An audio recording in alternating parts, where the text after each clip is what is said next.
Hi folks, my name is Alan Roxburgh and I'm part of the Transformed by the Spirit team of American Baptists USA. And what I want to do in this video is give you a very brief description of Transformed by the Spirit.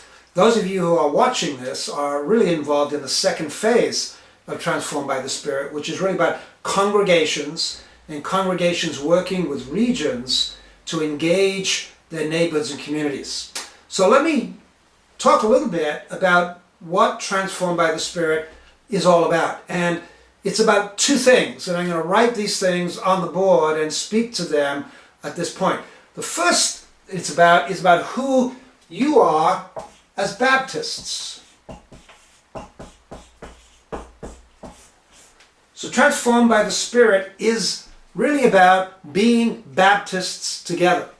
The second thing Transformed by the Spirit is about as we enter the second phase is the local context in which your church is located. Let's talk first about being Baptist. When I was in seminary, being trained to become a Baptist pastor, one of the things we did was take history, church history and Baptist history. And there are a whole lot of ways of talking about the history and of how we were formed as Baptists. And I want to give you one particular understanding or reading of that. Because, as you know, in its founding, to a large extent, our Baptist forefathers and foremothers came out of England. And they were formed in England out of existing churches. So what was going on that formed Baptists and gave them their identity? As I say, this is not the whole explanation, but it's one of them. And to say it very briefly, we can describe it this way.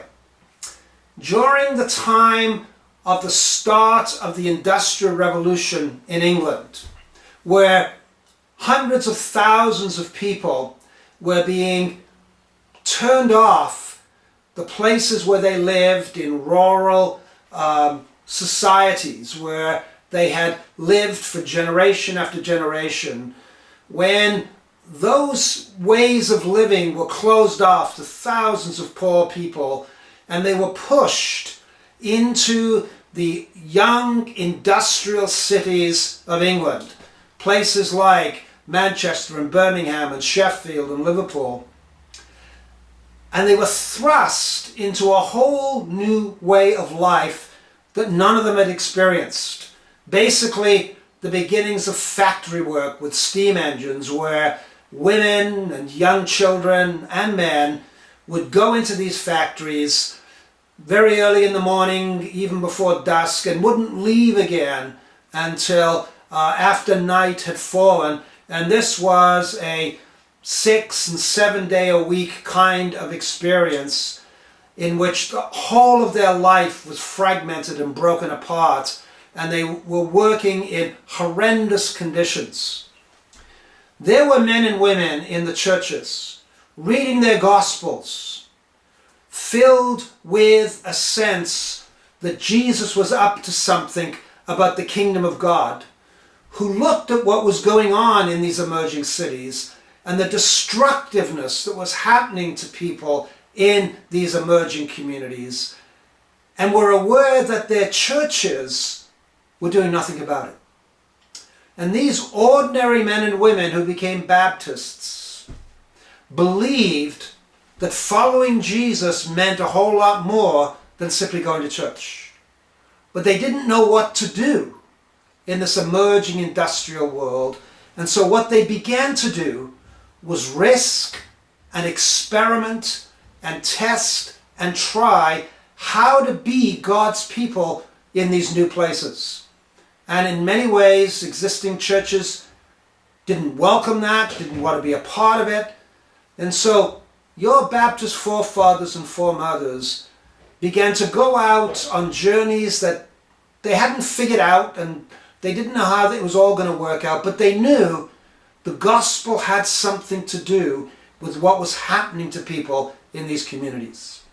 And so for me, what I began to learn, as well as the formal histories of Baptist life, was that Baptists, in our forefathers and our foremothers, were people who were passionate about the gospel and the kingdom of God, and they were risk takers who were willing to experiment on new ways of being God's people in a radically changing world. And so under this term Baptist, I would put these words: kingdom of God, risk-taking,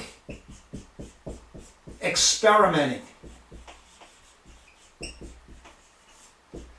As people of hope. That really is a core part of Baptist DNA. That when cultures are changing and times are in transformation, at the heart of Baptist DNA is a sense of experimentation and belief that God is out ahead doing things. So that's the first side of Transformed by the Spirit. How, as Baptists, do we recapture and re-engage that sense of God's kingdom ahead of us, of risking and experimenting and hoping again in God's future? The second part is the local. What has happened to many of us in all kinds of churches for a large part of the 20th century is that we built churches in the expectation that if we built them well and we programmed them well and we had the right kind of staff, people would come. And therefore, most of our churches have been built around a largely attractional model that offers people something in the hope that people will come, with little sense of what to do if they don't come. And what has happened to us, many of us, not all of us, but what's happened to many of us over the last 25 or 30 years is that a deep, profound shift has been going on in our culture for many reasons. And what we're learning is that very often, no matter how hard we try at improving what we are doing, no matter how attractive we seek to make ourselves, people just are not coming anymore. And therefore, being Baptist means, all right, how are we going to risk in this new situation? What kind of experiments can we create in the hope and expectation of God's ahead of us? And what that means is that now in our local contexts, it's about learning not simply to find ways to attract people, but how do we go into our neighborhoods and communities and join with what God is already doing ahead of us. And therefore, the local is not so much any longer about how to become attractional, but it's about how to go on a journey of joining God in the neighborhood.